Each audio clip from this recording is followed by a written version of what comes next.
സയ്യിദുനാ ഉസ്മാൻ ഇബ്നു അഫ്ഫാൻ തങ്ങളെ ഖബർ കാണുമ്പോൾ കരയുകയാ. പൊട്ടിപ്പൊട്ടിക്കൊണ്ട് ഉസ്മാൻ തങ്ങളെ കരയുകയാ. ഉസ്മാൻ തങ്ങളോട് ചോദിച്ചു വെത്തരല്ലേ ഉസ്മാൻ തങ്ങളെ, എന്തിനാണ് നിങ്ങളെ ഖബർ കാണുമ്പോ കരയുന്നത് തങ്ങളെ?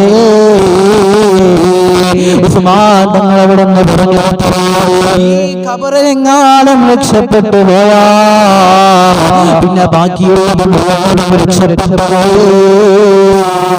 എന്നാൽ ഈ ഖബറിലെങ്ങാനും പരാജയപ്പെട്ട ബാക്കി മുഴുവനും പരാജയപ്പെട്ടു പോയി.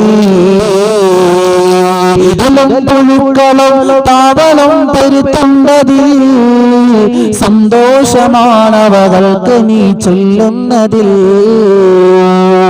അതിലൊരുപാട് ചിതലും പൂക്കളുമുണ്ട്.